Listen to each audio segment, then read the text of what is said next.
Alors, une nouvelle assez spectaculaire nous vient d'Algérie.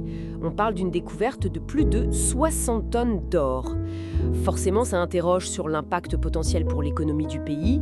Aujourd'hui, justement, on va explorer un peu ça, en s'appuyant sur des infos relayées dans la presse locale. L'idée, c'est de décortiquer cette annonce sur l'or, bien sûr, mais aussi de regarder une autre ressource mentionnée, le marbre. Qu'est-ce que ça représente vraiment pour l'avenir économique algérien, souvent très lié aux hydrocarbures? Bon, allons-y, regardons ça de plus près. Donc, cette découverte d'or, l'info vient de Belkacem Soltani, c'est le patron de Sonarem, le groupe minier public. Il confirme, oui, plus de 60 tonnes d'or identifiées. C'est quand même pas rien. Oui, et on sait où? C'est dans les mines de Tirek et Ames Messa, dans la wilaya de Tamanrasset. C'est tout au sud, une région immense. L'info a été reprise par le journal Echourouk Online. Ce qui est intéressant, c'est de comparer ça à ce qui se faisait avant, non? Tout à fait. Pour mettre ces 60 tonnes en perspective, c'est important.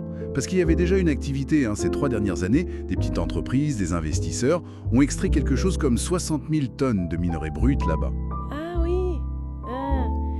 Et ça donnait combien d'or en métal pur? Ce minerai brut, une fois traité, ça a donné environ 400 kilos d'or pur. C'est déjà bien, ça montre qu'il y avait quelque chose. Mais là, l'annonce de plus de 60 tonnes, on change complètement d'échelle. C'est plus du tout la même histoire. On passe vraiment à une autre dimension.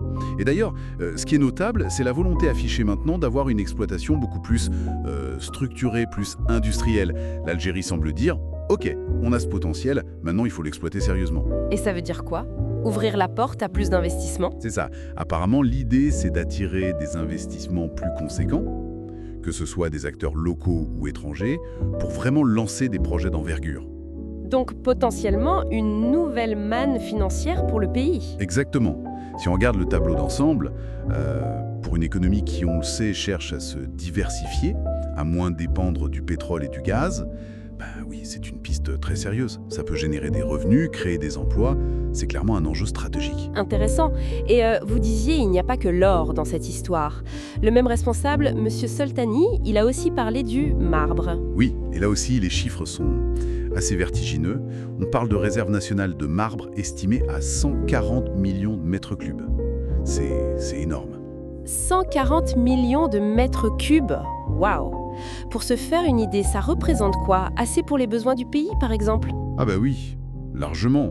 Le potentiel est tel que, théoriquement, l'Algérie pourrait non seulement ne plus importer de marbre du tout, mais devenir exportatrice.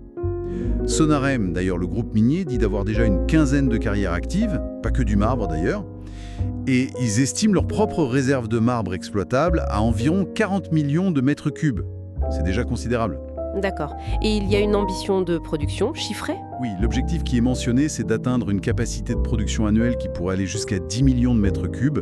Pour ça, elle compte s'appuyer sur des partenariats avec des entreprises locales. Bon, atteindre un tel volume, ce serait un sacré défi industriel. Évidemment, ça soulève la question de la faisabilité. Quels investissements? Quelle technologie? La logistique derrière tout ça? Pour extraire, transformer ces quantités, bon. Mais l'opportunité, elle est claire. Créer une filière marbre vraiment costaude qui assurerait l'autosuffisance et pourrait ramener des devises. Bon, ok.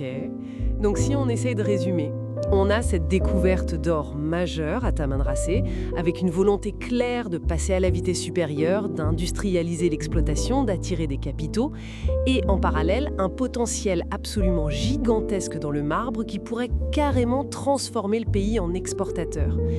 Finalement, le sujet de fond, c'est peut-être cette stratégie algérienne d'activer d'autres richesses que les hydrocarbures. C'est exactement ça, je pense. Ces annonces, l'or et le marbre, elles illustrent bien une stratégie de diversification économique. Une diversification basée sur quoi? Sur la valorisation des ressources du sous-sol, au-delà du pétrole et du gaz. Et pourquoi c'est pertinent? Parce que ça montre comment un pays riche en ressources naturelles tente de répondre aux défis économiques actuels en explorant de nouvelles pistes de développement. Tout l'enjeu, après, c'est de transformer ce potentiel brut en richesse concrète et durable. Rappelons peut-être juste les chiffres clés qui ressortent. On parle de plus de 60 tonnes d'or confirmées du côté de Tirek et à Messa, et des réserves nationales de marbre qui seraient de 140 millions de mètres cubes. C'est quand même impressionnant. Oui, les chiffres sont impressionnants, c'est vrai. Mais au-delà de l'annonce, de l'excitation que ça peut générer, la vraie question, la question de fond qui se pose, c'est comment l'Algérie va-t-elle s'y prendre pour traduire ce potentiel minier en développement réel, durable et qui profite à tous?